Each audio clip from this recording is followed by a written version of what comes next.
What if everything you've ever been told about the origins of humanity is only the final chapter of a story that began long before the first civilization ever rose? What if history, as we know it, is a rearranged mosaic, carefully edited, selectively illuminated, and deliberately stripped of the pages that were never meant to survive? Among those missing pages lies a text whispered about for centuries, a book said to reveal the movements of beings who walked between realms, the catastrophic mistakes they made, and the knowledge they left behind that could unravel the very foundations of our world. Long before Babel, before Sumer, before the world settled into the timeline we accept today, there was a voice said to have witnessed it all, a man taken beyond the limits of earth, shown the architecture of heaven, the machinery of cosmic law, and the corruption that seeped into the human world. His name was Enoch, and the book attributed to him was not just excluded from Scripture, it was buried, banned, erased, and scattered across deserts and monasteries, because the truths inside it were considered too dangerous, too revelatory, too destabilizing for the story humanity was meant to inherit. Before we dive deeper, ignite that like button and prepare for the revelations to come. Tell me in the comments where you are listening from, what time it is there. And as always with our videos, the visuals are here to add context, but they aren't necessary to follow along. Thank you for always having our back. Prepare yourself, and let's dive in. From the moment ancient scribes first whispered Enoch's name, his story carried an unsettling weight, a sense that he stood closer to the boundary between the human and the divine than any figure recorded in early memory. His voice, preserved across fragments retrieved from caves, dust-eaten manuscripts, and lost traditions, paints a world that doesn't resemble the quiet, linear past most of us were taught. Instead, it describes an age trembling beneath the footsteps of colossal beings, a world where the sky was not a silent dome, but a gate, and where the laws that govern creation could be seen, measured, and even broken by those bold enough to try. In this vision, Enoch does not appear as a distant prophet standing atop a hill. He emerges as a man pulled upward through dimensions, shown machinery and realms humanity was never meant to witness, carrying secrets heavy enough to fracture history itself. Everything begins quietly, almost subtly, an era before recorded dates, before temples, before agriculture transformed nomads into civilizations. The earth was younger, harsher, and far less predictable. Storms carved landscapes overnight. Mountains shifted. The sky itself seemed alive, streaked with unexplainable luminance that ancient observers interpreted as omens, or eyes, or warnings. Into this world stepped the Watchers, described not as formless spirits, but as towering beings of radiance, entities that could appear human, yet carried an otherworldly presence that shattered the ordinary. Enoch's writings portray them walking among early humans, their arrival not a mythic metaphor but a historical intrusion. Something felt, seen, and feared. These Watchers descended upon a remote region Enoch describes with uncanny clarity, peaks shrouded in thick clouds, valleys echoing with strange harmonics, and plains where the earth seemed to pulse with a faint, unfamiliar warmth. Whether this location corresponds to a real geographic place remains unanswered, though some have drawn parallels to regions near Mount Hermon, where later traditions also speak of celestial visitors. According to the Book of Enoch, these beings did not simply study humanity from afar. They interacted, instructed, interfered. They taught metallurgy to people whose hands had only known stone. They offered knowledge of astronomy far more advanced than the slow observations of early sky watchers. They revealed secrets of plants, weather, and even the workings of the body, knowledge that in the wrong hands could reshape the world's balance, and in time, this knowledge was abused. But before corruption took root, there was Enoch himself, a man whose life drifted gradually out of the ordinary.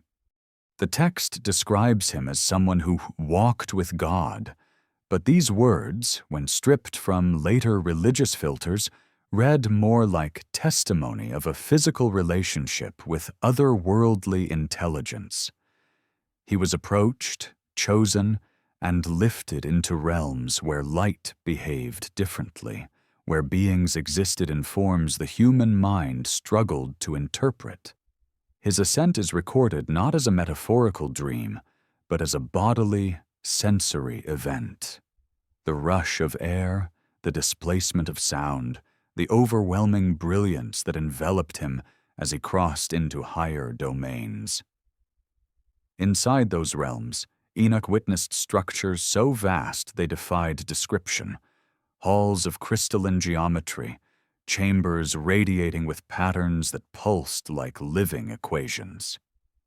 He describes luminous beings ranked in complex hierarchies, each one carrying authority over an aspect of existence, from the paths of stars to the flow of time. And in those upper worlds, he was shown something far more disturbing: the consequences of what the Watchers had begun on Earth. Not all of them had remained aligned with the laws of their realm.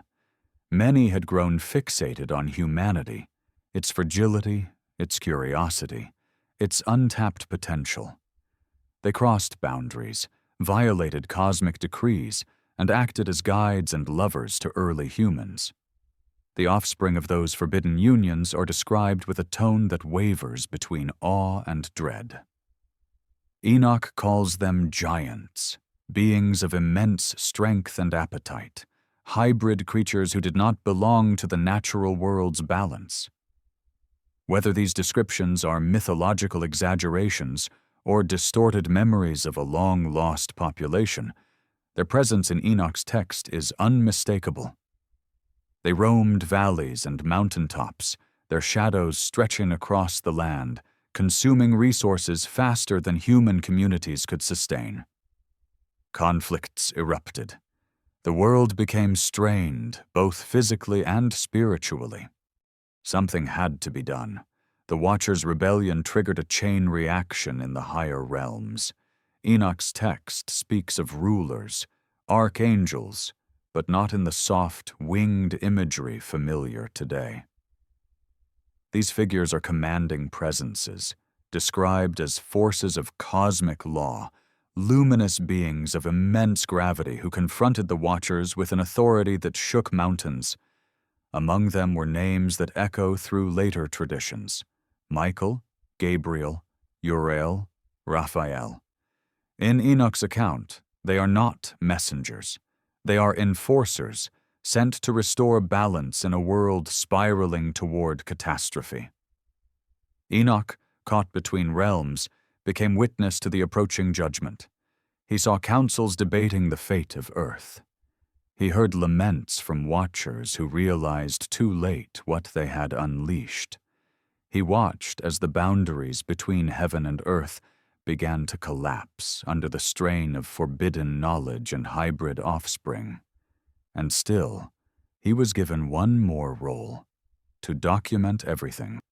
The text frames him not only as an observer, but as a chosen recorder, someone whose words were meant for generations long after the dust settled, long after the world reshaped itself. This is where Enoch's writing takes a darker turn. He describes visions of future calamities, floods that would sweep away cities, fires that would consume forests and mountains, and celestial disturbances that would shake the earth to its core. These events were not punishments for humanity's curiosity, but consequences of a cosmic breach. The world, strained by incompatible forces, would inevitably reset. And through it all, Enoch was commanded to write, to seal certain knowledge, and to pass on only what could be endured by human minds. In one of the most unnerving passages, he recounts standing before colossal tablets carved with the cycles of time, epochs rising and collapsing like breaths of the cosmos. He understood then that human history was not linear, but cyclical, unfolding in patterns overseen by realms far beyond Earth. Civilizations would rise, fall, and rise again. Knowledge would be gained, lost, and rediscovered. And every so often, beings from beyond would intervene, steering humanity toward or away from paths that could alter the fate of worlds. The more Enoch learned, the more he realized how fragile human memory was. He foresaw a future where his writings would be rejected, condemned, or hidden, not because they were unimportant, but because they revealed a narrative too vast, too disruptive, too incompatible with the version of history later institutions wanted preserved. And perhaps that is why the Book of Enoch disappeared from mainstream scripture. Not merely omitted, but deliberately suppressed. It challenges the idea of a sealed, simple past. It introduces the possibility that humanity's earliest teachers were not alone, and that our origins are intertwined with entities who crossed into our world long before written history began. Enoch's visions continued, growing more intricate and unsettling. He describes journeys through stars, encounters with beings whose forms shifted like liquid light, and revelations of forces that held the cosmos in equilibrium. At one point, he is shown something akin to a cosmic vault, a place where the fates of worlds were stored, each one a shimmering record of choices, outcomes, and timelines. It was here that he glimpsed the magnitude of what the Watchers had endangered. Not just Earth's peace, but the structure of existence itself. When he returned to the world of men, everything felt different. The sky seemed narrower.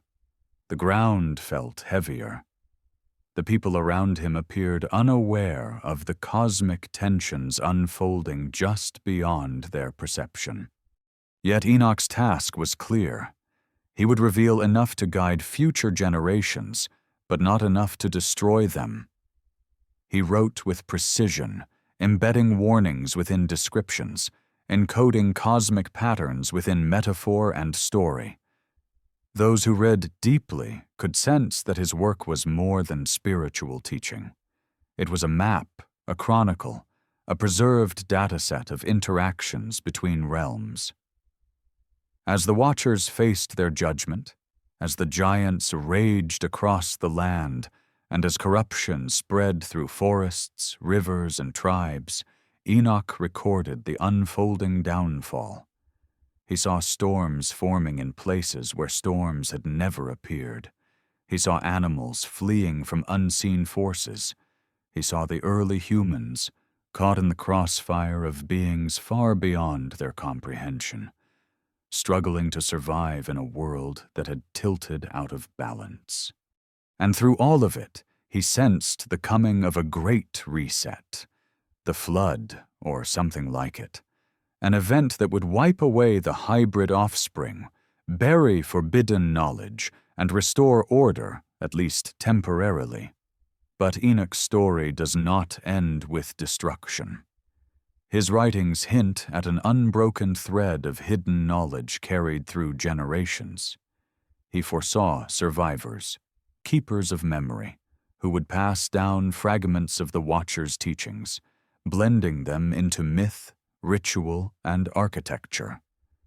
He foresaw future ages where humanity would once again approach the boundaries of the forbidden, reaching upward with instruments, mathematics, and restless curiosity.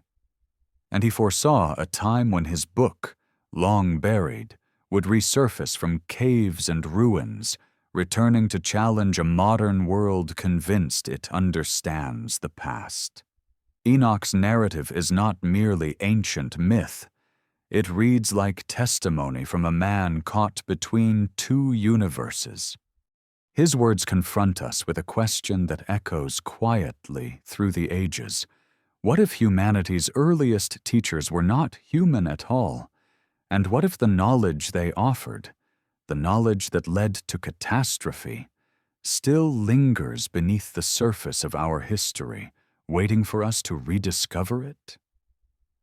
The world that Enoch returned to, a world he was commanded to warn, was already unraveling at the seams. The watchers who once descended with radiance and purpose had become shadows of their former nature, consumed by desires they were never meant to feel. Their luminous forms dimmed, their judgment clouded, and their presence shifted from awe-inspiring to unsettling. Villagers whispered of towering figures lingering near forests, their eyes burning with unnatural fire. Shepherds recounted nights when the mountains trembled beneath footsteps too heavy to belong to any earthly creature. The sky itself, once a vault of calm stars, flickered with strange phenomena, wandering lights, shifting constellations, and streaks of brilliance that vanished the moment someone attempted to follow them.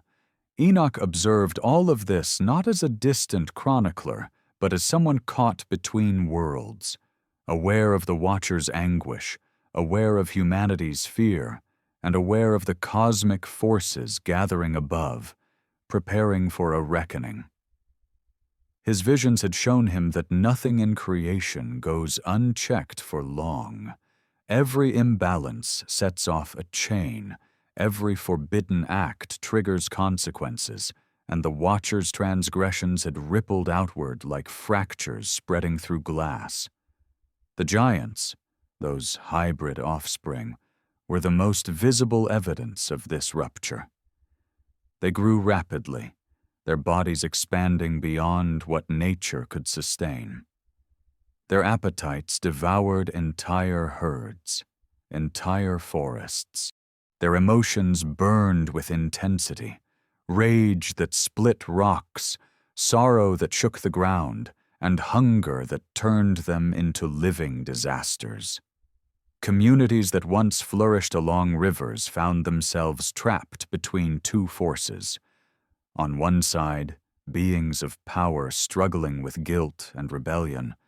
On the other, creatures who should not exist, whose very biology broke the laws of the natural world. The early humans, small and fragile in comparison, had little defense except to flee, hide, and hope the chaos would pass. But Enoch knew otherwise. The visions shown to him in the crystalline realms made one truth clear. The situation was accelerating toward a point of no return. The Watchers, once proud overseers of order, began sending messengers to Enoch. They pleaded, not to evade punishment, but to understand it. Why had their actions triggered such catastrophic changes? Why had the offspring of their unions become monstrous? Why had the laws of the cosmos reacted with such violent rejection? Enoch's account describes these beings, previously radiant and composed, now trembling with an emotion that seemed foreign to them. Fear. They had crossed boundaries willingly, believing they understood the consequences. But now, they saw the magnitude of their miscalculation. Their rebellion had ignited a fire that threatened not just Earth, but the fabric of the higher realms. Order could not be restored without drastic measures. Among these measures was the one the Watchers feared most: judgment. Enoch was instructed to deliver the message, not because he wished to, but because he was the only human who could walk between their realm and mankind without being consumed. He met them at twilight in hidden valleys, their once radiant faces now shadowed. Some knelt before him, their voices breaking as they begged him to intercede. Others raged, accusing the higher beings of injustice. And a few remained silent, aware that cosmic law was shifting in ways they could not reverse. Enoch's role became even more complicated when he was shown visions of the council that ruled the upper realms. These were not scenes filled with soft clouds or distant thrones. Instead, he witnessed something that resembled a colossal gathering of light and force. Beings whose presence felt like standing before stars, whose movements bent the very fabric of the spaces they inhabited. Their voices were like harmonics, resonating through dimensions. They debated the actions of the Watchers with calm precision, weighing consequences not just for Earth, but for timelines stretching far into the future. Creation, Enoch saw, was not governed by morality in the human sense, but by equilibrium. The Watchers had broken it, and now the imbalance threatened to cascade outward, destabilizing realms. The decision was inevitable. The world would be reset. Not destroyed entirely, but cleansed.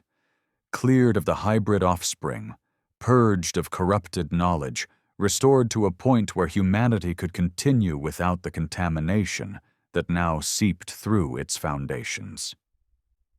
The Great Flood, the deluge remembered in countless cultures across millennia, was not depicted in Enoch's vision as a punishment for human failure. Rather, it was shown as a cosmic correction, a necessary act to preserve the deeper architecture of creation. When Enoch returned from these visions, he found himself burdened with a truth that no one around him could comprehend. He watched as the giants wandered restlessly through valleys, their voices echoing with confusion and despair. Some attempted to find peace, building crude shelters or seeking companionship with humans who feared them too much to approach. Others succumbed to rage, rampaging across the land. The Watchers themselves struggled, torn between affection for the world they had interfered with and guilt that grew heavier each day. And then something extraordinary happened. Enoch was taken on another journey, one that revealed even more secrets. He was transported, not through clouds or fiery chariots, but through a shift in perception, a dissolution of physical limitations. He found himself standing upon a vast platform overlooking what he described as the foundations of Earth's cycles. He saw reservoirs of celestial water, mechanisms of wind and storm, chambers where energies moved like living rivers. The entire system appeared interconnected, engineered with precision that defied human understanding.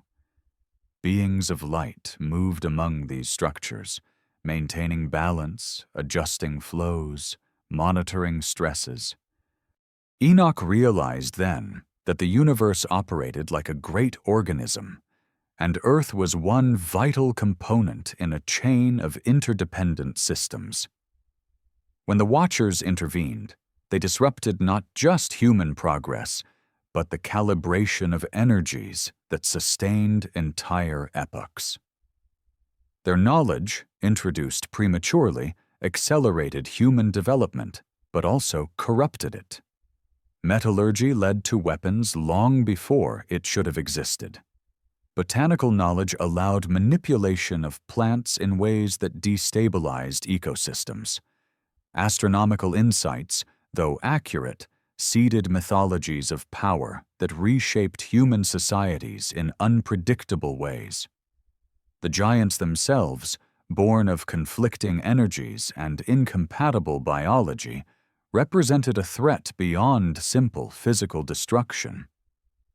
Their existence fractured the boundary between realms, causing ruptures that could be felt in the higher dimensions.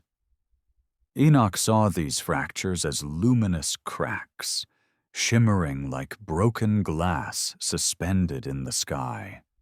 Every moment the giants lived, those fractures widened. The cosmos could not sustain them. As he absorbed this knowledge, Enoch felt a strange mix of sorrow and clarity. He understood why the flood was coming, why the Watchers would be imprisoned, why the giants would perish. He also understood that his writings, his warnings, were not meant merely for his contemporaries. They were messages for far future generations, hidden in symbolic language, fragmented across time, waiting to be rediscovered when humanity once again approached the boundary of forbidden knowledge. His final encounters with the Watchers were the most heartbreaking. They gathered around him in a desolate region, their once majestic forms now dimmed, their voices trembling. They asked him to petition the higher realms on their behalf, to soften the coming judgment. Enoch attempted to intercede, but the response he received was unyielding. The cosmic order could not be bent for them. Their actions had altered Earth too deeply. Balance had to be restored.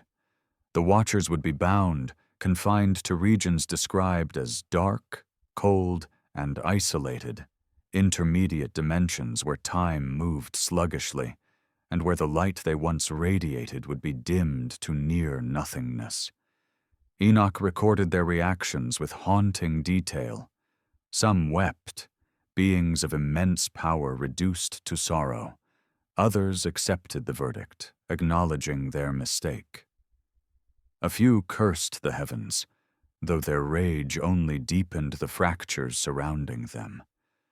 And through all of it, Enoch felt the weight of witnessing a tragedy that would echo across ages. The giants sensed their impending doom as well. Their bodies began to deteriorate, their immense strength wavering. They looked to the Watchers for guidance, but found none.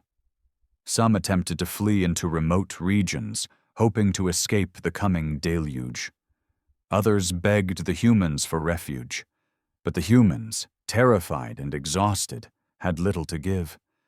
And so the hybrids wandered, trapped in a world that never wanted them, victims of circumstances they had no control over. Meanwhile, Enoch continued to write. His hand moved across stone and parchment with a determination that defied fatigue. Every vision he received, every message he carried, every warning he understood, he recorded it all. These writings, he knew, would be hidden, lost, buried. But they would survive. They would reappear at the edges of deserts, within caves where time preserved what history tried to erase. And when they resurfaced, humanity would once again face the unsettling possibility that its past was far more complex than it imagined. In his final visions, Enoch was shown scenes of the deluge itself. He saw the fountains of the deep erupting with unimaginable force. He saw walls of water rising from the horizon, sweeping across forests and cities. He saw mountains crumble beneath the weight of the storm. He saw animals struggling, humans crying out, giants overwhelmed. And above it all, he saw luminous beings, those who still upheld cosmic law, guiding the process, ensuring that creation remained intact even as the world's surface was remade. But he also saw hope. A vessel built with precise dimensions, guided by a man chosen not for perfection, but for his resilience. He saw life preserved, species saved, knowledge carried forward in fragments. The world would be reborn, not as a utopia, but as a second chance. Humanity would rise again, shaped by memory and myth, carrying echoes of a time when giants walked the earth and the sky opened to realms beyond understanding. And long after the waters receded, long after civilizations rose and fell, long after empires turned to dust, Enoch knew his writings would speak again. They would whisper of cosmic laws, forbidden unions, heavenly councils, and the delicate balance of creation. They would challenge the accepted story of human origins. They would unsettle historians, theologians, and scientists alike. For Enoch understood one thing above all: truth has a way of resurfacing, no matter how deep it is buried. The world after Enoch's prophetic warnings moved like a candle flickering in a storm, its flame still alive, but swaying under a pressure it could not understand. Every day, the sky grew stranger. The winds changed direction without warning. The rivers swelled as if responding to tremors deep beneath their beds. Animals migrated unpredictably, abandoning territories they had inhabited for centuries. Birds flew in tangled patterns, scattering in terror at sights invisible to ordinary eyes. Enoch watched these changes with a calm shaped not by ignorance, but by the heavy knowledge of what was coming.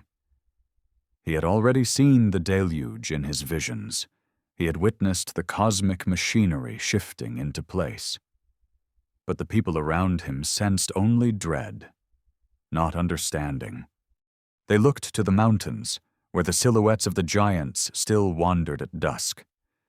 These beings, colossal, sorrowful, and increasingly unstable, seemed to be extensions of the chaos overtaking the land. Once towering symbols of power, they now appeared worn and desperate. Their massive bodies began showing signs of collapse, tremors in their limbs, unnatural swelling, sudden bursts of uncontrollable rage followed by hours of silent despair. They were becoming echoes of themselves, caught between worlds, pulled apart by energies that neither realm could sustain. Enoch's writings describe an especially haunting encounter in which he observed a young giant seated on a cliff, staring across the plains with a look that resembled a lost child. The hybrid's eyes, once fierce with unnatural vitality, now flickered with confusion. When the giant spoke, his voice broke the air like rolling thunder, yet the words carried a frightening fragility, a plea for understanding, for guidance, for a place to belong. The giant did not ask to conquer. He asked why he had been born at all. It was then that Enoch realized the tragedy at the heart of the Watcher's rebellion. These beings, made of two different realms, were not villains, but victims of a cosmic boundary they never chose to cross. The Watchers themselves fared no better. Their radiance dimmed more each day. What once looked like ethereal glow now resembled embers cooling after a fire. Some retreated into the mountains, attempting to hide from the approaching judgment they knew they could not escape. Others roamed restlessly, trying to correct their errors, teaching early humans how to heal, how to cultivate the land, how to read the stars. But these gestures came too late. The cosmic breach they had created was already widening. Their remorse, though profound, could not mend the fractures. Enoch witnessed their desperation firsthand, and every plea they whispered to him reflected the same unanswerable question. Is there any hope for redemption? It was during this time that Enoch experienced one of the most extraordinary chapters of his journey. The luminous beings who governed the higher realms summoned him once more, not for warnings, but for revelation. He was taken to a place he described as the Chamber of Cycles, a vast, incomprehensible structure filled with rotating spheres of light.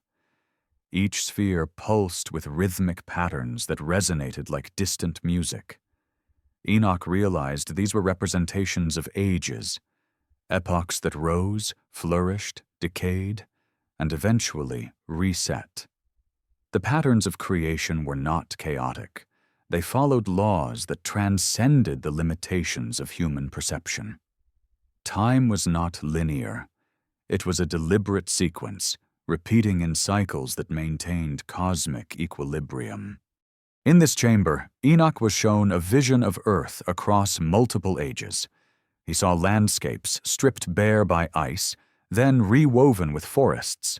He saw civilizations rise, build monuments, and vanish without leaving a trace. He saw continents shift, mountains rise, oceans swell and recede. He saw lights moving across the skies in eras long before humans recorded such events. And most importantly, he saw that intervention, whether by beings of light or beings of rebellion, was not rare. Every age carried traces of attempts to influence humanity, sometimes subtly, sometimes disastrously. What made the Watchers' actions unique was not that they interfered, but that they crossed a specific line. They altered humanity's development too quickly, destabilizing the delicate pace of a species meant to grow gradually. They introduced advanced knowledge into an age too young to hold it. They created offspring that disrupted the world's natural cycles, and they bound themselves emotionally to a realm they were not designed to inhabit. This crossing of boundaries triggered a cosmic reaction, not out of punishment, but necessity. Enoch understood then why the flood had to occur, not as divine wrath, but as corrective force. Yet even in the face of this inevitability, something unexpected happened. Enoch was shown the Book of Life, an immense archive containing the destinies of nations, families, and souls. But it was not a static ledger. It shifted, responded, evolved. The choices of individuals altered its patterns. Enoch saw that while the flood was unavoidable, the future that followed it remained open, fluid, capable of branching in countless directions. Humanity had a chance, not to avoid the deluge, but to rebuild wisely afterward. His writings, therefore, were not just warnings. They were instructions for future ages to learn from the mistakes of the past. When Enoch returned to Earth, he found the Watchers waiting for him. They sensed the judgment approaching, felt it in the tremors beneath the soil and the strange chills that swept across the land. They asked him what he had seen, and with quiet sorrow, he told them. Some wept, others raged, but a few took his message with a gravity that revealed remnants of their former nobility. They accepted that their era had ended. These Watchers began carving messages into stone, symbols meant to survive the coming cataclysm, to guide any survivors who might find them after the waters receded. Enoch described seeing one of these beings shaping rock as though it were clay, inscribing ancient patterns that blended celestial geometry with earthly pictographs. These inscriptions, according to some modern interpretations, may be the origins of symbols found in diverse ancient cultures. Spirals, interlocking lines, patterns resembling celestial cycles. Whether these theories are accurate or not, the thought that such knowledge could have survived echoes Enoch's belief that the truth can never be completely erased. As turmoil grew, Enoch spent increasing amounts of time documenting everything he witnessed. He wrote about the giant's decline, the Watchers' despair, and the distortions spreading across nature. He recorded signs in the sky, rings of mist around the sun, stars that flickered and shifted, auroras undulating in ways no human at the time could explain. He described the earth rumbling beneath his feet, opening fissures that glowed like molten gold. These were not ordinary natural events. They were the early murmurs of a world preparing to reset. And yet, despite the looming catastrophe, Enoch also wrote about moments of profound beauty. He described watching the giants comfort frightened tribes, protecting them from other, more dangerous hybrids. He wrote about watchers kneeling beside streams, their luminous forms reflected and distorted by the rippling water. He recorded scenes of early humans standing shoulder to shoulder with beings far beyond them, sharing meals, sharing stories, sharing hope. These quiet moments carried the final echoes of an age where realms intertwined, where the veil between earth and the heavens had thinned to almost nothing. But that veil was tearing. Each day, the sky shimmered with widening fractures. At night, strange lights danced along the horizon, auroral ribbons mixed with something else, something neither earthly nor celestial. Enoch recognized these lights from his visions. They were signals, markers that the higher realms were aligning their forces. The reset was approaching. The watchers withdrew then. They retreated into hidden places, their forms dimming until they looked almost human. Some went willingly to the places they would later be imprisoned in, regions described as deep chasms sealed by energies too ancient for human comprehension. Others resisted until the final moment. Enoch witnessed one confrontation between a rebellious watcher and a being of cosmic authority. The clash unleashed sonic waves that flattened trees, split stones, and left the sky trembling. In the aftermath, the rebellious watcher fell silent, his radiance extinguished. Enoch continued to document everything, even as the world around him grew stranger. He felt time compressing, days blending into nights, seasons losing their rhythm. Rivers overflowed, storms grew, winds howled across plains with ferocity that uprooted entire groves. And yet humanity, unaware of the cosmic scale of what was happening, clung to hope. They looked to Enoch as a voice of clarity, though few understood the full weight of his warnings. Then came the moment when Enoch was taken for the final time, not as witness, but as participant. He was lifted beyond the world of men, beyond even the chambers he had previously seen, into a realm described as pure convergence. Here, he met beings whose presence felt like standing inside a star. These beings told him his earthly journey was complete. His writings were finished, his mission was fulfilled.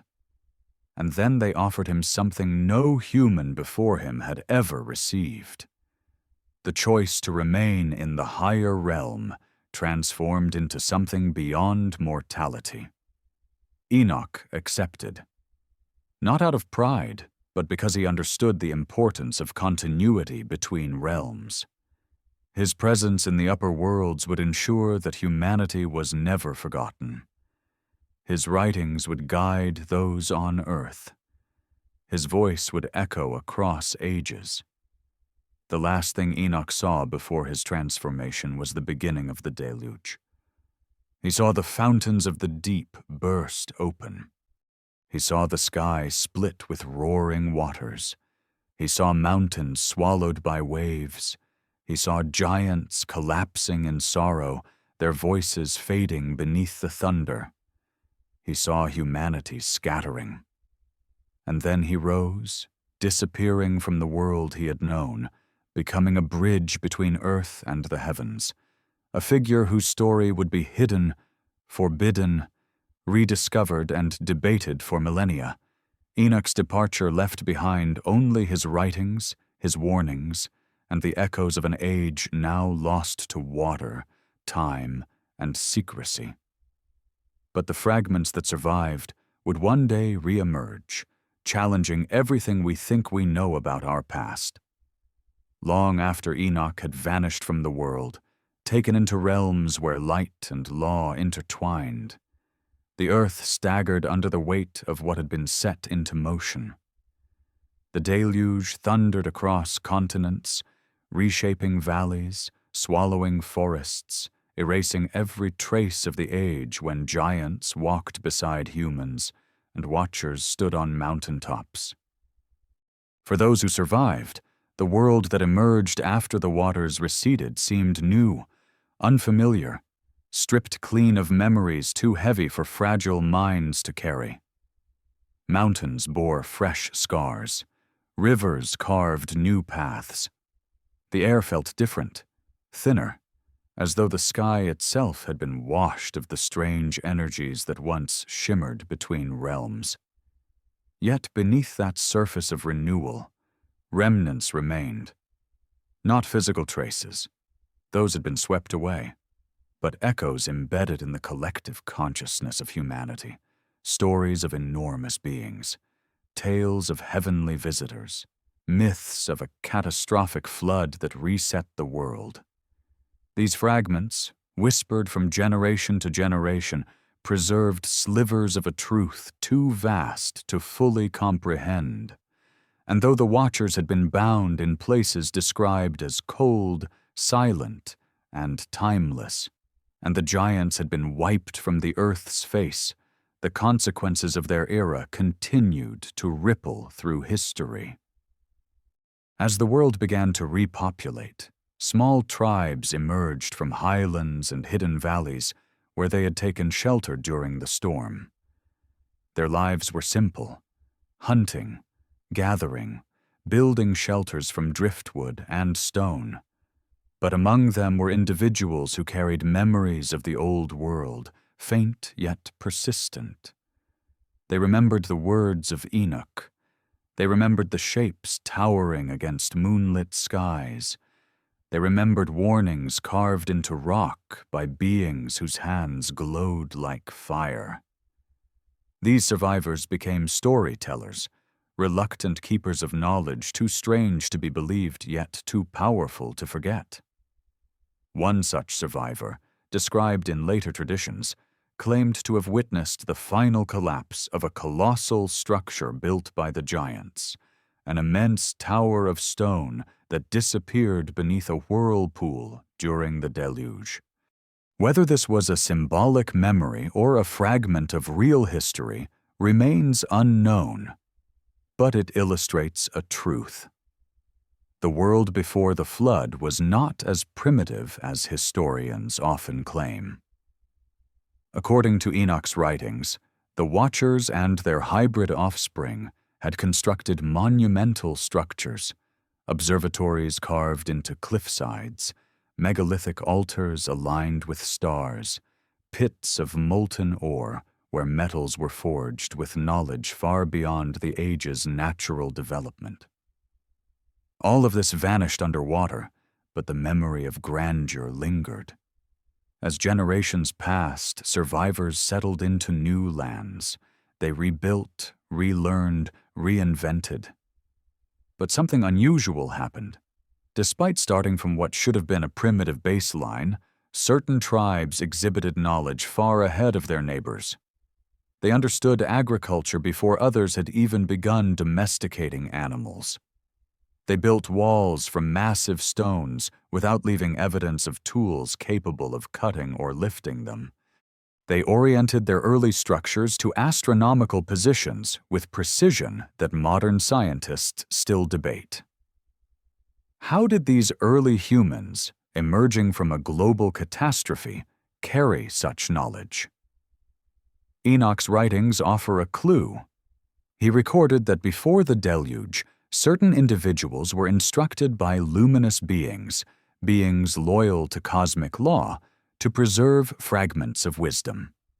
These individuals were shown the basic principles of agriculture, geometry, healing, timekeeping, and astronomy. They did not receive all the knowledge the Watchers had unleashed, only what was necessary to rebuild without destabilizing the world again. If true, this would explain the sudden appearance of advanced capabilities in some early post-flood cultures.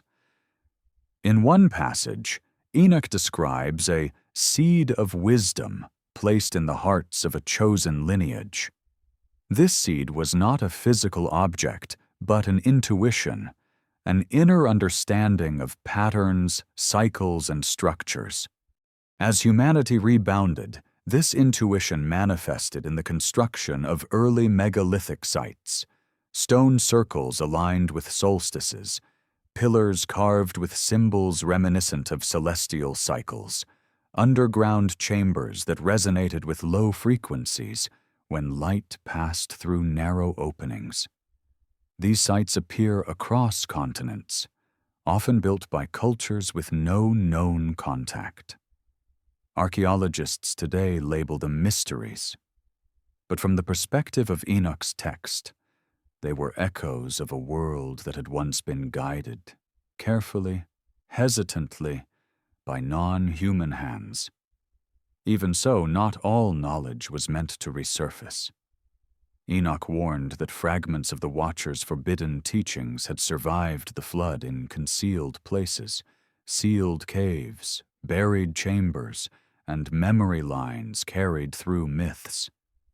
These fragments, if rediscovered prematurely, could once again disrupt the delicate pace of human development.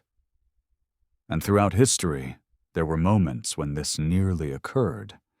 Enoch's narrative suddenly shifts at one point to a vision of a future age, our age, when humans would grow restless, reaching again for the knowledge of the heavens.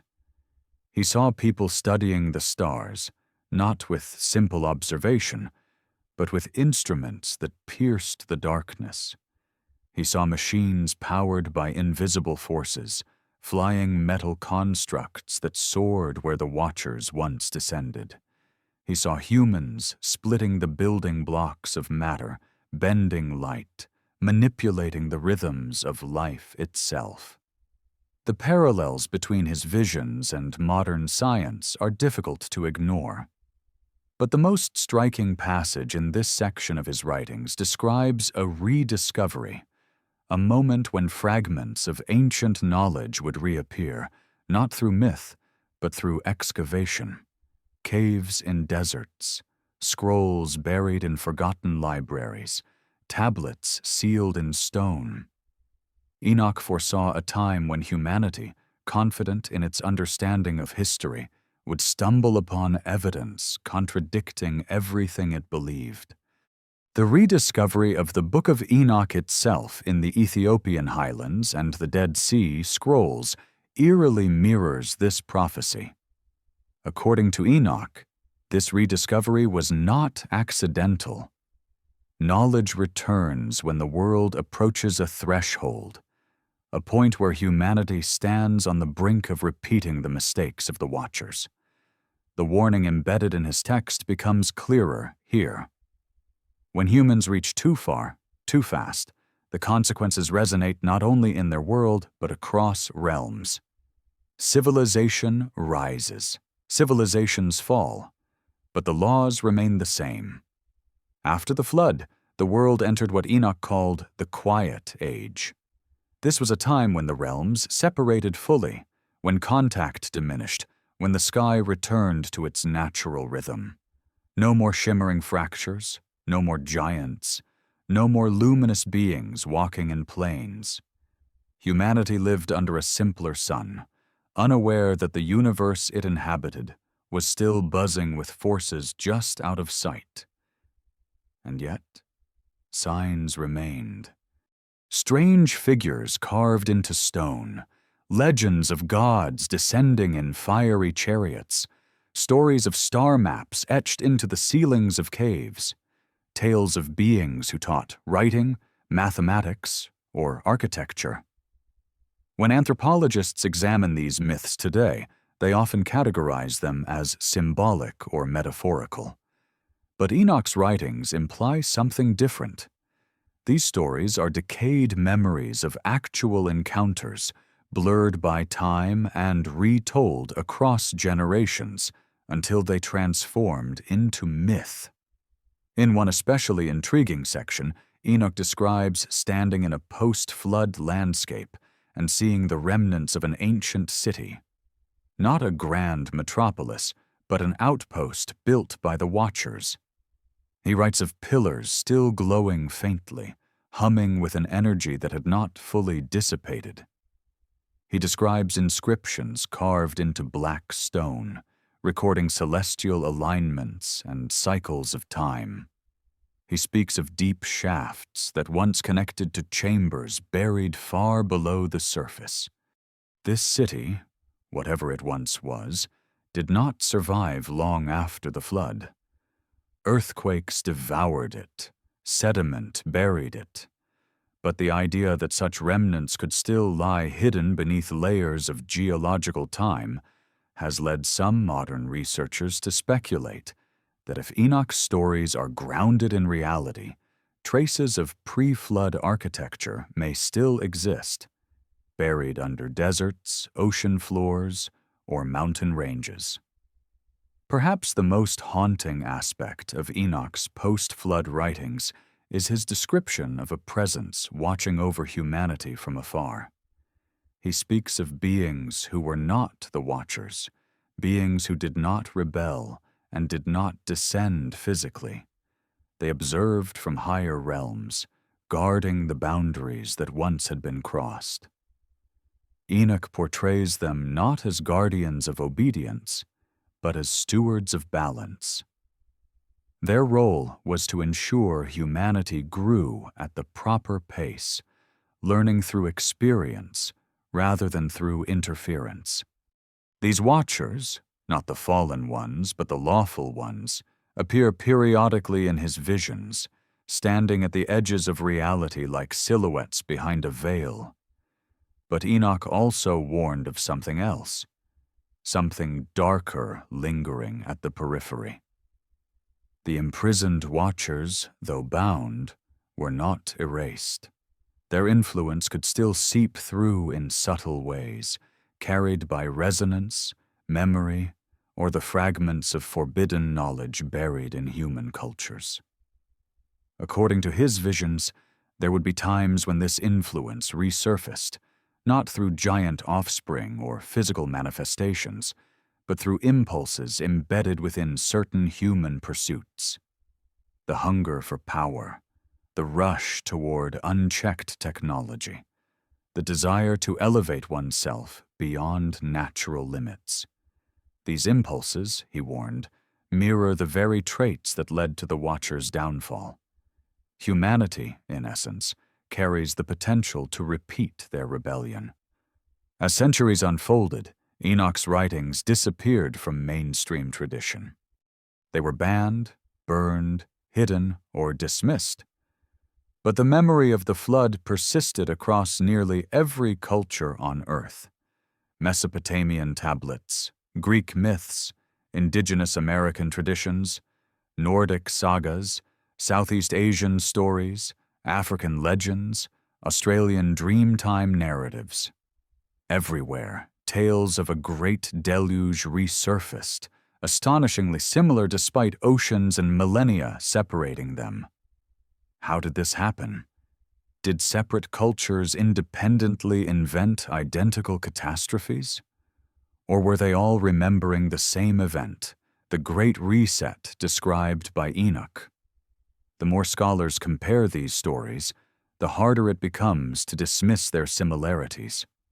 Nearly all include a world corrupted or destabilized, giants or powerful beings roaming the land, warnings sent to select individuals, a vessel built to preserve life, a deluge cleansing the earth, a new beginning after the waters recede. It mirrors Enoch's account with uncanny precision.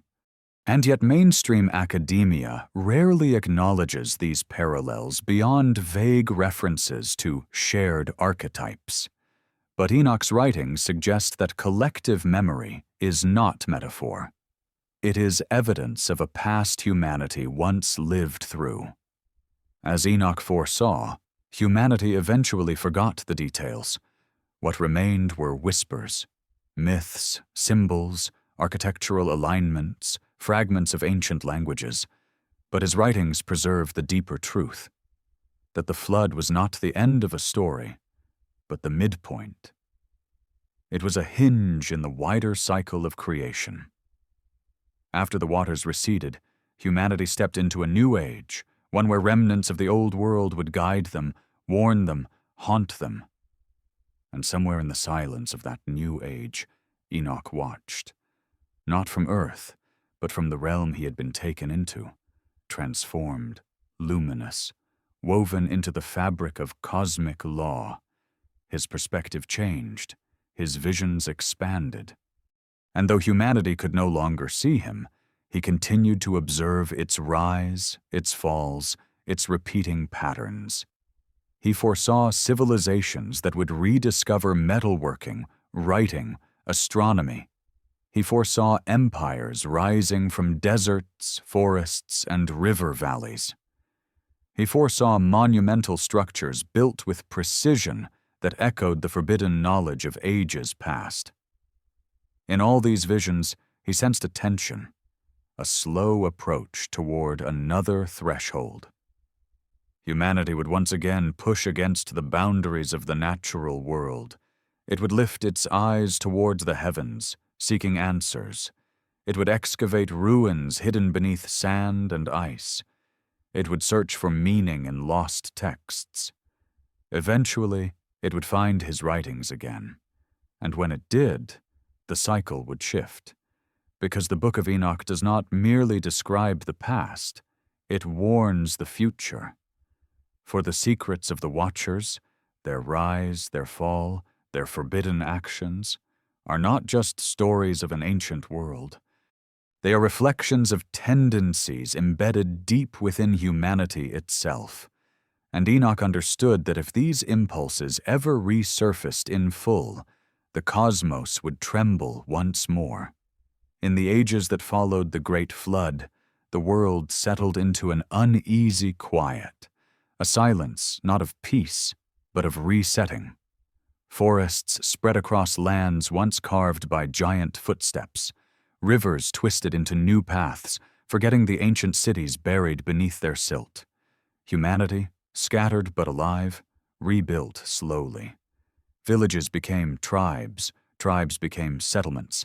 Settlements grew into the faint beginnings of civilizations. Yet beneath this new growth, something older stirred, echoes of a world erased, fragments of memory that refused to die.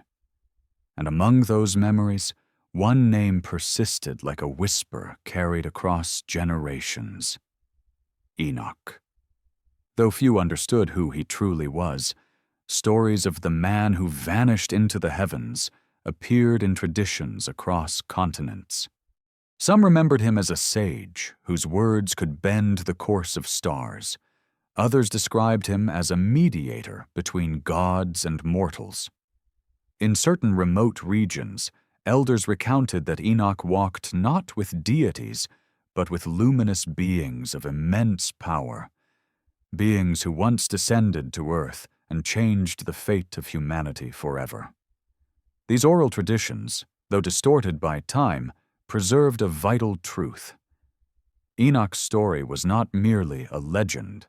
It was the last remaining bridge to a lost epoch. As centuries unfolded, something remarkable happened. Certain civilizations began to develop with unusual rapidity. Their mathematical systems emerged too suddenly. Their astronomical knowledge seemed too advanced for their era. They built monuments aligned with solstices and equinoxes, tracking celestial cycles that no primitive society should have been able to observe so precisely. They crafted myths of beings descending from the sky, offering guidance before vanishing again. Modern historians often dismiss these as imaginative stories, remnants of early spirituality. But when read through the lens of Enoch's writings, they take on a different character, one that hints at deep, ancient memory. The survivors of the flood carried fragments of knowledge, tiny sparks of pre-cataclysmic wisdom preserved through intuition, symbolism, and ritual. Over generations, these sparks flared into cultural breakthroughs. Some tribes mastered metalworking long before their neighbors. Others mapped the stars with staggering accuracy. Still others developed complex spiritual systems that described realms beyond Earth, with uncanny parallels to Enoch's visions. These were not coincidences. They were the aftershocks of a world once shaped by beings from higher realms. Enoch recorded that certain lineages were entrusted with preserving the law of cycles, the understanding that history is not linear but circular. According to his writings, these lineages passed down stories encoded with cosmic patterns, the rise and fall of ages, the influence of celestial energies, the dangers of forbidden knowledge, and the signs that would appear when humanity approached another threshold. In these stories, the flood was not an isolated event. It was one of many resets humanity would endure. One of the most intriguing elements of Enoch's post-flood prophecy concerns the emergence of clustered civilizations in regions far apart, geographically yet strangely parallel in development. Ancient Sumer in Mesopotamia, the early dynastic period of Egypt, the Indus Valley settlements, pre-Olmec societies in the Americas. These cultures appeared abruptly, as though awakened from a long sleep. They built monumental architecture, established writing systems, and practiced complex rituals that mimicked cosmic order. How could such sophisticated societies arise almost simultaneously with no evidence of slow, incremental development? Enoch's writings suggest a reason. The survivors of the flood were not blank slates. They were carriers of memory. Within their fractured stories lay fragments of astronomical alignments, symbolic mathematics, and encoded warnings. These memories guided their descendants unconsciously. They oriented temples to mimic the paths of heavenly bodies. They carved symbols that preserved celestial maps. They constructed sacred cities whose layouts mirrored star constellations. And though they no longer understood the original purpose of this knowledge, they felt compelled to express it, a subconscious inheritance from an earlier age. As Enoch foresaw, this inherited knowledge gradually evolved into religious systems. Priests became keepers of cosmic patterns. Temples became repositories of encoded wisdom. Rituals became reenactments of forgotten truths. But as centuries passed, a tragic transformation took place. The message of the Watcher's rebellion, its warning, its cosmic consequences, was distorted, reshaped, even weaponized by those who sought power. What began as guidance mutated into dogma. What began as memory became myth. And what began as truth was gradually buried beneath layers of symbolism. Yet Enoch's influence persisted. Across the world, certain themes remained strikingly consistent. Nearly every early civilization described beings who descended from the sky. They taught writing, agriculture, medicine, astronomy. They warned of past cataclysms and future ones. They communicated with chosen individuals who acted as intermediaries. These stories echo the very structure of Enoch's relationship with the Watchers and the luminous beings who governed them. And though the languages, symbols, and cultural frameworks differed, the core narrative remained the same. Humanity was guided once and may be guided again. One of the most chilling prophecies in Enoch's writings concerns the return of forbidden knowledge. He warned that across ages, certain individuals would rediscover fragments of the Watcher's teachings. not through supernatural encounters, but through human curiosity, digging, experimenting, pushing limits. They would rediscover metals that behave strangely under heat, plants whose properties could alter consciousness, energies that ripple like waves across invisible fields. They would break apart the building blocks of creation, probing the very fabric of time and matter. And Enoch cautioned that such rediscovery would place humanity in a precarious position. If used with humility, this knowledge could elevate human understanding, but if used recklessly, it could repeat the mistakes of the Watchers. For Enoch believed that the desire to transcend natural limits was not unique to luminous beings. Humanity, too, possessed that spark. The hunger to know, to rise, to stretch its reach beyond what the world was ready for. And in this hunger, he foresaw danger.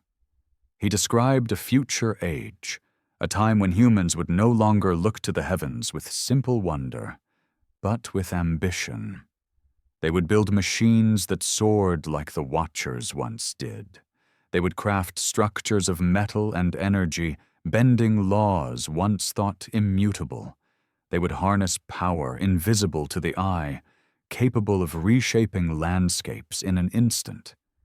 They would study stars, not as distant lights, but as objects to be measured, analyzed, perhaps even reached. From Enoch's perspective, this was the moment when the boundary between realms would thin once more, not because the Watchers returned, but because humanity stepped toward their domain. When humans began to mirror the ambition of the Watchers, the cosmic laws that once governed the ancient rebellion would stir again. The cycle, he warned, would approach its next turning. He wrote of signs that would mark this threshold: strange lights returning to the sky, unusual shifts in weather and magnetic fields, tremors beneath the earth, encounters with phenomena that defied conventional explanation, and, most importantly, a sudden resurgence of ancient knowledge, texts resurfacing, ruins uncovered, languages decoded, symbols reappearing in distant corners of the world. In the modern era, researchers marvel at the similarities between these prophecies and real-world events. Ancient scrolls discovered in desert caves, megalithic structures unearthed with impossible precision, astronomical alignments built into ruins thousands of years older than expected, global myths pointing back to a shared catastrophe, unexplained aerial phenomena re-entering public discourse. Enoch foresaw all of this, not as superstition, but as part of a cosmic pattern. When humanity reached a certain level of development, the buried memories of the past would surface. The Book of Enoch itself, hidden for nearly 2 millennia, re-emerged precisely at a time when human curiosity was expanding beyond the limits of Earth. Yet his warnings were not meant to frighten. They were meant to guide. Enoch believed humanity had the potential to rise without repeating the errors of the Watchers. But that required understanding the deeper laws that govern existence, the same laws he witnessed in the chambers of cycles, the same laws that bind realms together in delicate equilibrium. Throughout his writings, Enoch emphasized one theme above all: balance. The Watchers lost theirs. The giants never possessed it. The flood restored it. And humanity's future depended on maintaining it, balance between curiosity and caution, between advancement and humility, between knowledge and wisdom. He also foresaw that individuals, ordinary humans, would play pivotal roles in preserving this balance. These individuals would not be kings or warriors, but thinkers, dreamers, seekers. people who questioned the stories handed down to them, people who sensed that history was deeper than textbooks claimed, people who felt drawn to the mysteries of the cosmos, yet approached those mysteries with reverence rather than arrogance. Enoch believed that humanity's greatest danger came not from external beings, but from the loss of humility within itself. As centuries passed, Enoch's writings were scattered across cultures, hidden in monasteries, buried in desert caves, translated into languages that distorted their meaning. But the core remained. And as the modern age dawned, as humanity's reach expanded into realms once reserved for luminous beings, the Book of Enoch resurfaced, quietly, unexpectedly, almost as if guided by an unseen hand. Its reappearance coincided with a world undergoing rapid transformation. Human knowledge expanded at an unprecedented rate. Machines circled the earth, instruments pierced the fabric of space, particles were manipulated, energies were harnessed. And yet, with each leap forward, humanity found itself facing new questions, questions eerily similar to those that once confronted the Watchers.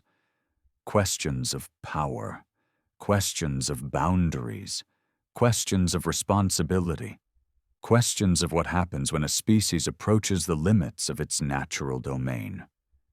Enoch foresaw a future in which humanity stands at the edge of another great turning, a threshold where knowledge becomes both a gift and a test. Whether humanity ascends wisely or repeats the ancient rebellion depends on whether it can remember the stories buried beneath its oldest myths. And the Book of Enoch, forbidden and forgotten for centuries, exists now not as a relic of the past, but as a mirror held up to the present. For the deeper lesson of Enoch's story is not about giants or floods or cosmic beings. It is about the cycles of ambition and consequence. It is about the patterns that repeat across ages. It is about humanity's place in a universe governed by laws far older than civilization. And it is about the possibility that our world, once again, stands at the brink of a revelation, one that could reshape everything we think we know about our origins, our destiny, and our connection to realms beyond sight.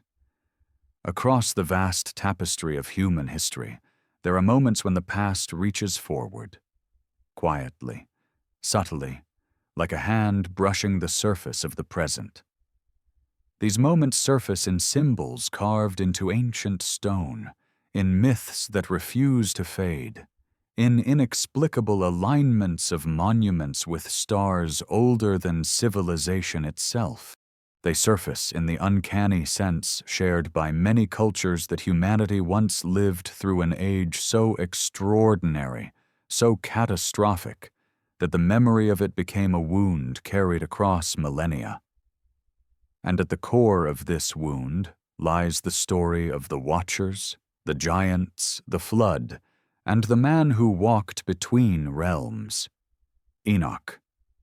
His writings, long buried and deliberately forgotten, point to a truth that scholars, theologians, and archaeologists still grapple with, a truth suggesting that the world we inhabit is but one chapter in a cycle of creation and collapse, far older than any empire or religion.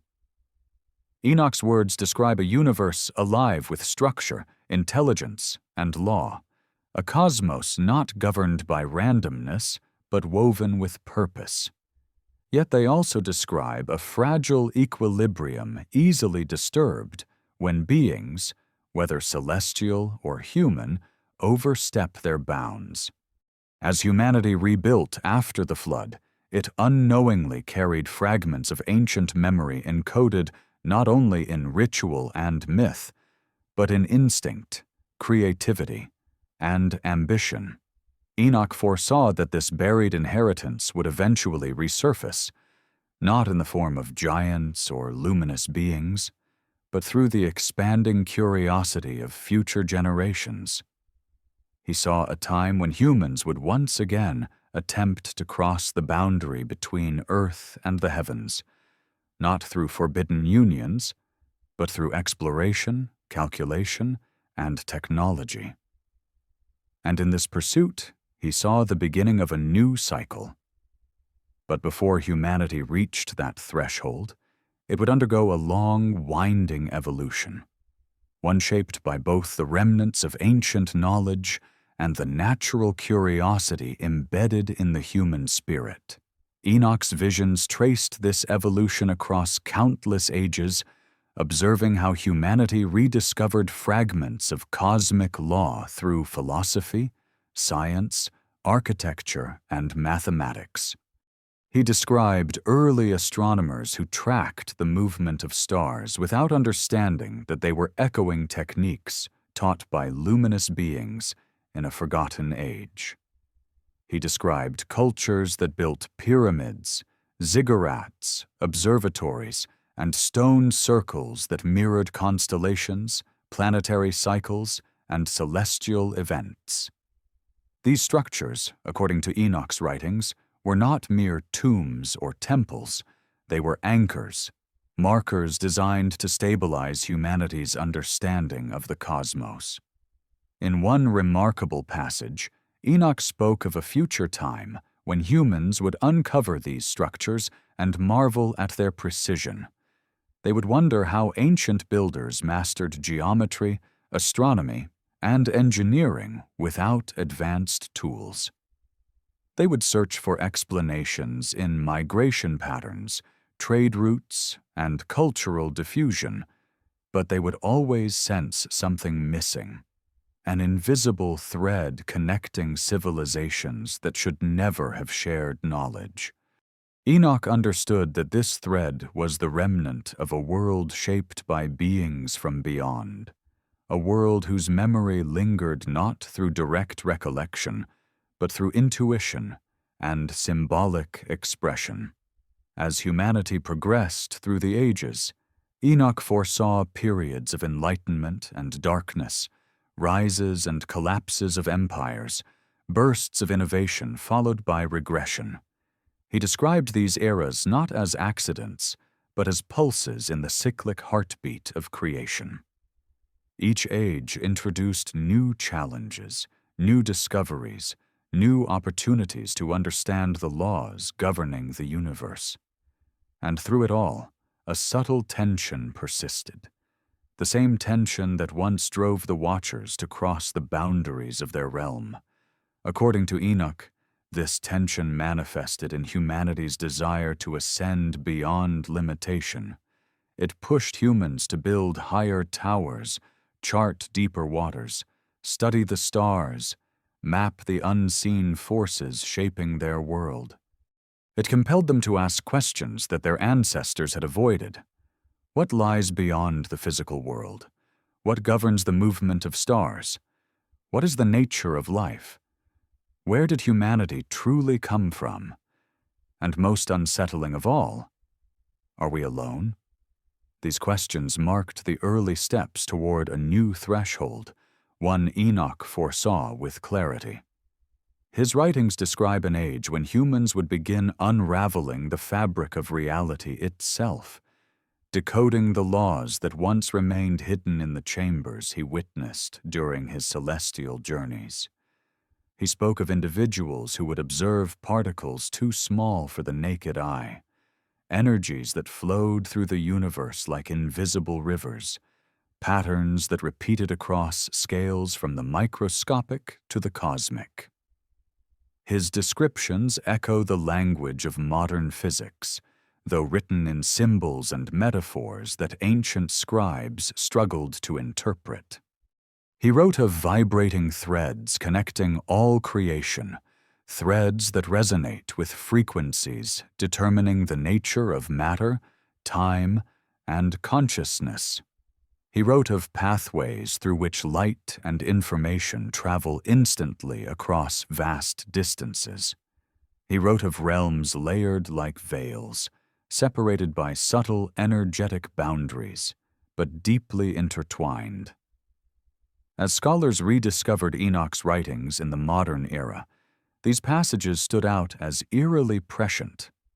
They described ideas that would not emerge in scientific discourse until thousands of years later. Ideas about quantum behavior, multidimensional spaces, and cosmic structures that align with what modern cosmology now explores. Whether Enoch's descriptions are literal or symbolic remains a matter of debate, but the parallels are undeniable. Yet amid these profound revelations, Enoch also recorded warnings that resonate even more strongly in the modern age. He cautioned that humanity, driven by ambition and curiosity, could one day approach the same precipice that led to the Watcher's downfall. He warned that the desire to manipulate the building blocks of creation could disrupt the delicate balance of forces that sustain the universe. He foretold a time when humans would experiment with energies capable of splitting atoms, bending space, or altering the nature of life itself. Such endeavors, though powerful, carry risks that echo through dimensions unseen. In one of his most chilling visions, Enoch described a future age where humans would create artificial beings, creations of metal, light, or pure logic. He saw machines that could think, calculate, and evolve. He saw networks of information spanning the globe, connecting minds and machines into a vast web of intelligence. He saw humans reaching for godlike power through technology, reshaping their own bodies, altering their DNA, and blurring the lines between biology and machinery. Enoch did not condemn these pursuits outright. He acknowledged their potential to elevate humanity's understanding. But he warned that such power, like the knowledge once given to early humans by the Watchers, must be wielded with wisdom and humility. He foresaw that the greatest danger of this era would not be the technology itself, but the mindset behind it. The urge to transcend limitation could blind humanity to the consequences of its actions. Just as the Watchers once sought to elevate humanity prematurely, humans could attempt to elevate themselves beyond what their world could sustain. And in doing so, they might trigger a new imbalance, one that would ripple through the cosmos. Enoch described signs that would appear as this age approached. The Earth would experience unusual shifts, strange weather patterns, magnetic anomalies, unexplained tremors. Lights would appear in the sky that defied conventional explanation. Ancient symbols would resurface, drawing attention to mysteries once buried. Lost texts would be rediscovered. Forgotten languages would be decoded. Humanity would sense, on a subconscious level, that it was approaching a turning point in the cycle. And then, Enoch wrote, the realms would begin to thin again. Not dramatically, not with giants or luminous beings descending from the heavens, but through subtle cracks in perception. People would report encounters with strange phenomena, visions, dreams, glimpses of figures at the edges of consciousness. Time would feel distorted. Technology would begin to uncover anomalies, signals from deep space, particles behaving inexplicably, energies appearing in unexpected forms. These were not signs of invasion or supernatural intervention, but markers that the boundaries between realms were weakening, just as they had in the age of the Watchers. Enoch made it clear. The universe moves in cycles. When a species reaches a certain level of development, the boundary between realms always shifts. It is a natural progression, not a punishment. But what happens next depends entirely on how that species responds to the knowledge it uncovers In his visions, Enoch saw two possible futures. In one, humanity approaches this threshold with humility. It recognizes the vastness of the cosmos and the limits of its understanding. It seeks harmony with the natural laws governing creation. It uses its advanced knowledge to heal, explore, and uplift without disrupting the balance between realms. In this future, humanity ascends, not into physical heavens, but into a higher state of understanding, becoming participants rather than intruders in the cosmic order. In the other future, humanity mirrors the ambition of the Watchers. It pursues knowledge without restraint, manipulates forces it cannot control, disregards the consequences, and attempts to reshape the universe according to its own desires. In this future, imbalance spreads, cycles fracture, realms collide, and just as before, the cosmos responds, not out of wrath, but out of necessity. The cycle resets, the world is cleansed, and the story begins again.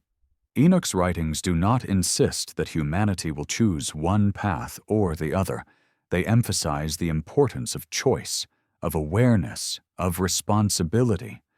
He does not portray humanity as doomed. He portrays it as capable of greatness, if it remembers the lessons of the past.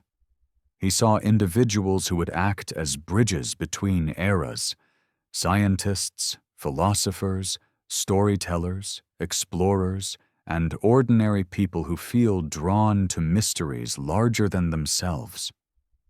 These individuals would sense the patterns, question the accepted narratives, and search for deeper meaning. They would be the ones who guide humanity toward balance rather than chaos. Enoch believed that knowledge, when approached with reverence, becomes wisdom, and wisdom, when rooted in humility, becomes the key to navigating the cycles of creation.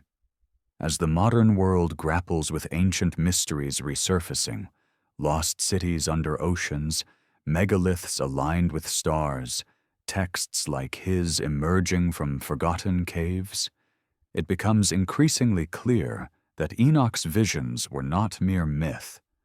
They were glimpses of a cycle humanity is now approaching once more. The story of the Watchers was never meant to be a closed chapter. It was a warning, a pattern, a mirror. And as humanity reaches farther into the cosmos, launching probes into interstellar space, decoding the earliest moments of the universe, exploring particles and dimensions unseen, the question Enoch left behind grows more urgent. Will humanity rise with wisdom or fall through ambition? The answer lies not in prophecy, but in choice. In the final stretch of Enoch's visions, the boundary between what is ancient and what is yet to come dissolves completely.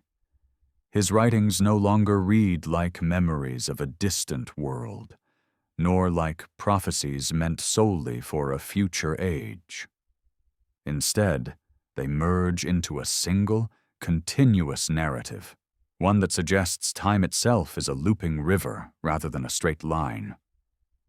Enoch describes a universe in which past, present, and future echo each other across cycles, each age reflecting the same fundamental tension: the struggle between wisdom and ambition, balance and excess, humility and hubris.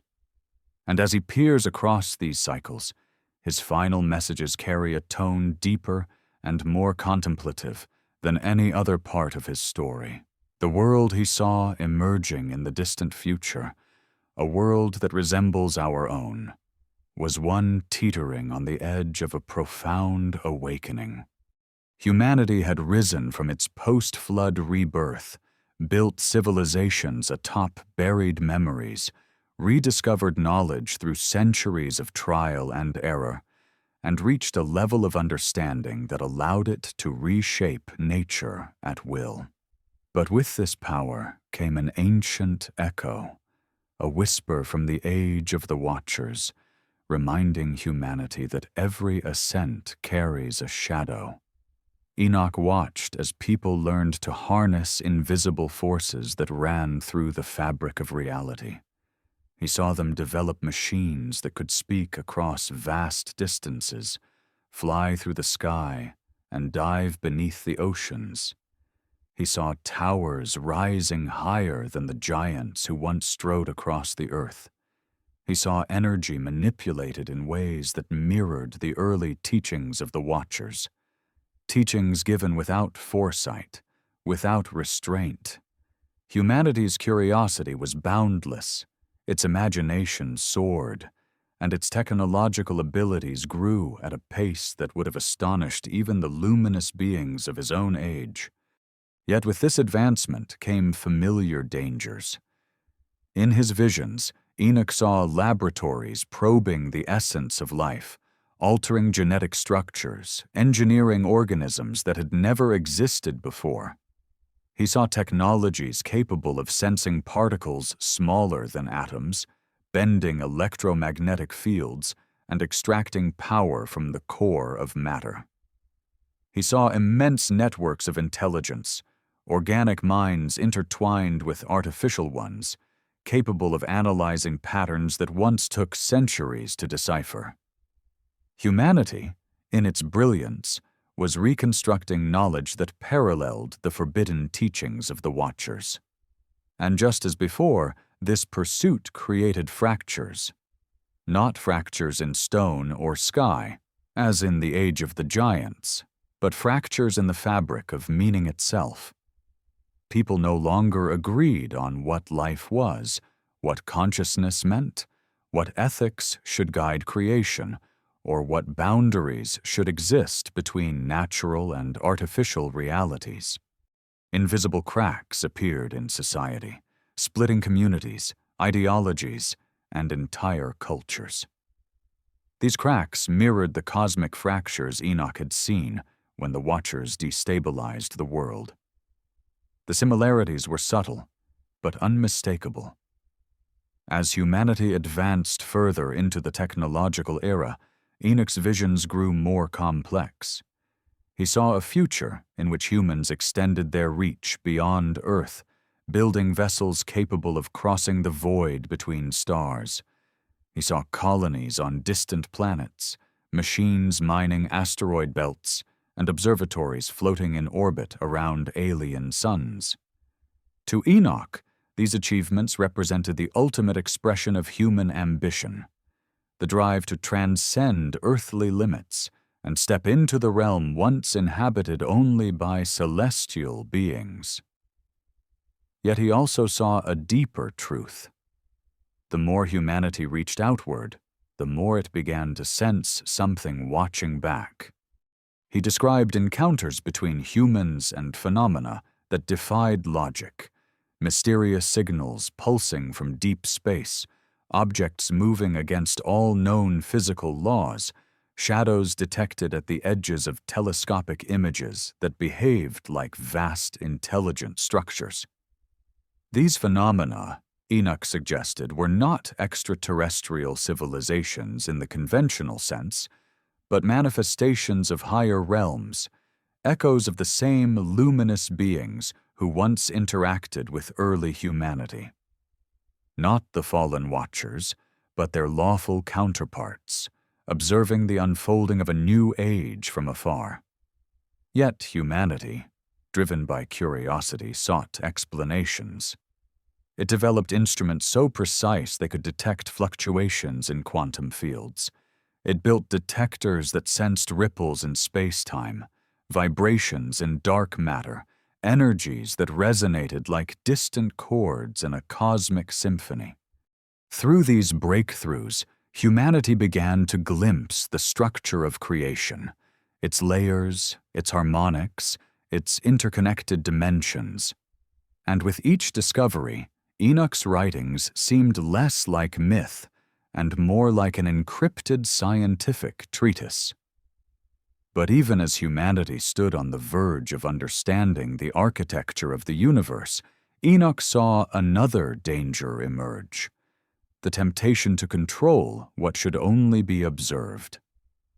In one of his final visions, he described a moment when humanity would attempt to open a gateway, a convergence of energies meant to recreate the crossing between realms.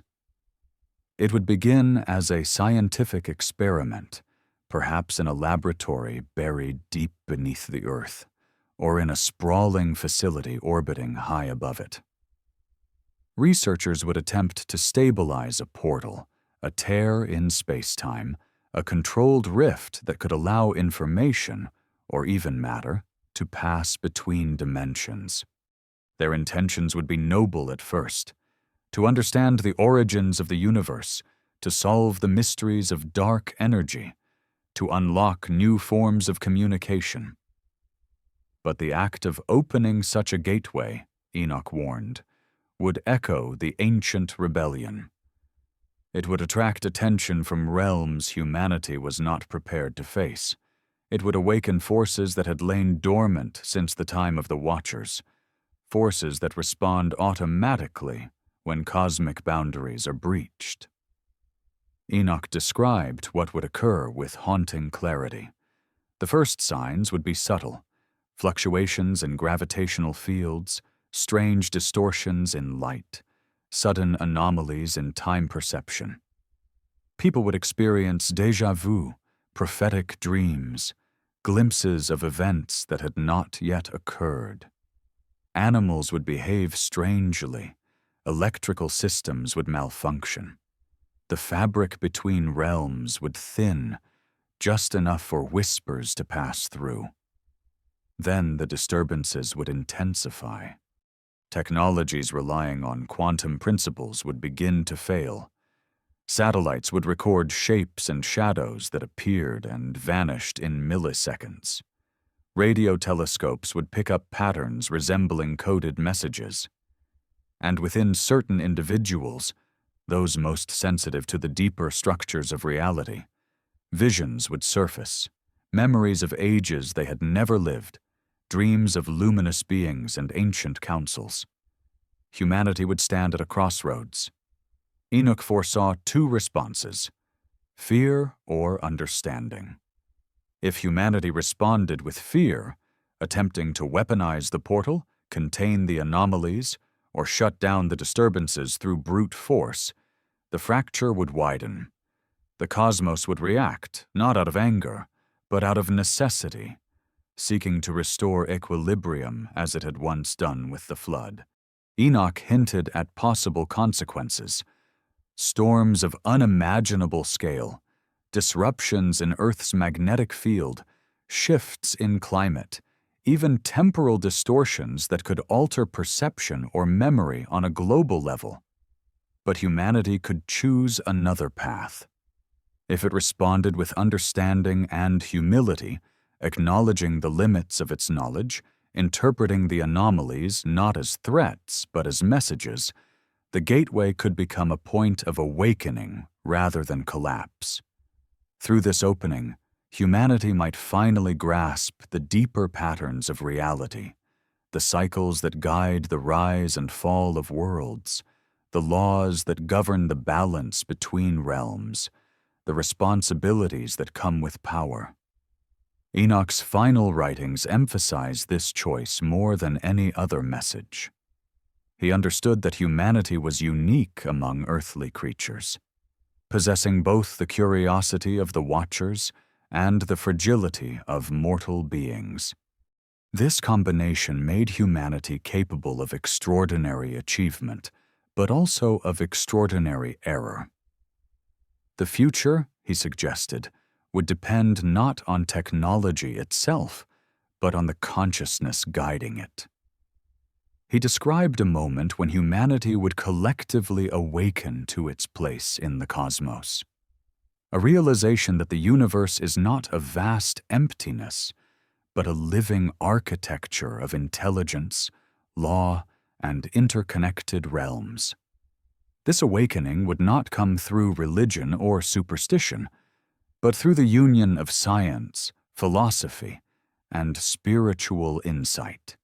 Humanity would begin to see itself not as isolated, but as part of a cosmic ecosystem, a participant in a cycle far larger than Earth. Enoch foresaw individuals who would guide this awakening, scientists who recognized the spiritual implications of their discoveries, mystics who grasped the scientific foundations of their visions, thinkers who bridged disciplines once considered incompatible. These individuals, spread across continents and cultures, would form a new lineage of wisdom keepers, echoing the ancient roles once assigned to early post-flood humans. Yet he also foresaw resistance. There would be those who clung to old narratives, who feared change, who sought power in secrecy. These individuals would attempt to suppress new knowledge, distort discoveries, and maintain control through division. Their actions would mirror the ambitions of the rebellious Watchers, though without the luminous power to enforce them. But the cycle cannot be stopped. Enoch believed that once humanity reached this threshold, once it began to unravel the structure of realms and question its place within them, the transition to a new age would become inevitable.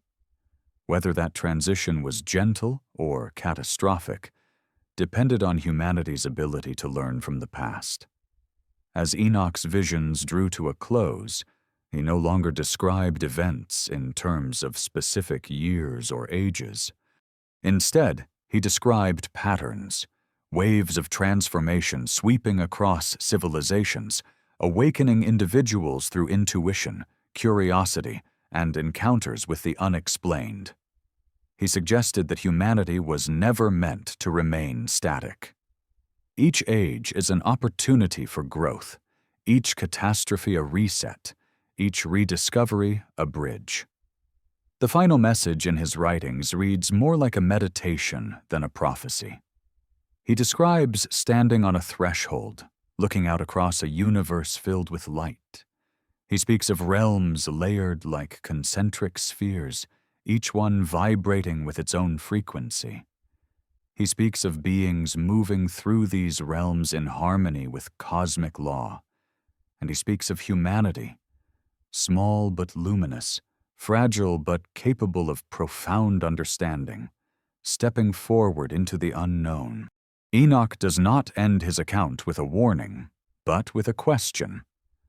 What will humanity choose when it stands at the brink of revelation? Will it grasp the wisdom hidden across ages? Will it repeat the ancient rebellion?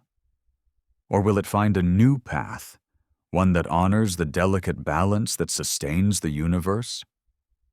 The answer, Enoch believed, was never written in stone.